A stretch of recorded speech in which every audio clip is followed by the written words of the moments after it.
নমস্কাৰ, মই নৃত্যাংগনৰ সদস্যা উৰ্বশী চৌধুৰী। আজি শিল্পী দিৱস উপলক্ষে আমাৰ নৃত্যাংগনৰ প্ৰশিক্ষণ প্ৰাংগণত আমি এটি সৰু অনুষ্ঠানৰ আয়োজন কৰিছোঁ, য'ত ধুবুৰীৰ বিশিষ্ট মানৰ ব্যক্তিসকল ইয়াতে আমাৰ বিশিষ্ট অতিথি হিচাপে উপস্থিত আছিলে। লগতে আমাৰ মাজত উপস্থিত আছিল ধুবুৰীৰ বিশিষ্ট সংগীত শিল্পী শ্ৰীমতী সোমা পাল মহাশয়া।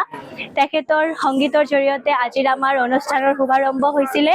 লগতে আমাৰ শ্ৰদ্ধাৰ জ্যোতিপ্ৰসাদ আগৰৱালা দেৱৰ ছবিত পুষ্পদান আৰু শ্ৰদ্ধাঞ্জলিৰ দ্বাৰা আজিৰ আমাৰ অনুষ্ঠানটো কৰা হৈছিলে।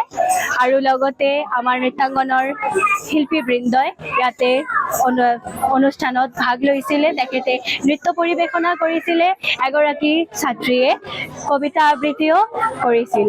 তাৰপিছত আমাৰ ইয়াতে আমাৰ নৃত্যাংগনৰ সভানেত্ৰী ডক্টৰ প্ৰতিমা নিয়োগী মহাশয়া উপস্থিত আছিলে।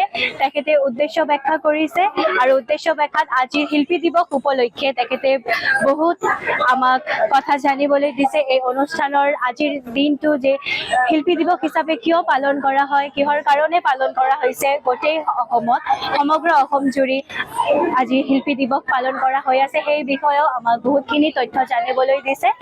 এইখিনিতেই আমাৰ অনুষ্ঠানৰ সমাপ্ত কৰিছিলে আৰু আমি এইটোৱেই বিচাৰিম যে জ্যোতিপ্ৰসাদ আগৰৱালা দেৱ আমাৰ অসমীয়া সংস্কৃতিৰ ভেটি টনকিয়াল কৰি থৈ গৈছিলে। তেখেতে অসমীয়া সংস্কৃতিৰ জন্মদাতা বুলিব পাৰি।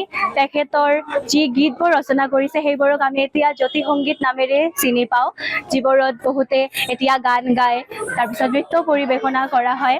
তেখেতে অসমীয়া চলচ্চিত্ৰৰ নিৰ্মাণ কৰিছিলে। ৰূপকোঁৱৰ জ্যোতিপ্ৰসাদ আগৰৱালা দেৱে জয়মতী নামে প্ৰথম অসমীয়া চলচ্চিত্ৰ নিৰ্মাণ কৰিছিলে।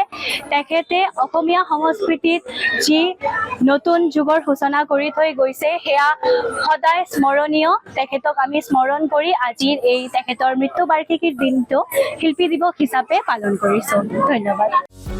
যিকোনো খবৰৰ বাবে যোগাযোগ কৰক আমাৰ এই নম্বৰত 9181 307 2221।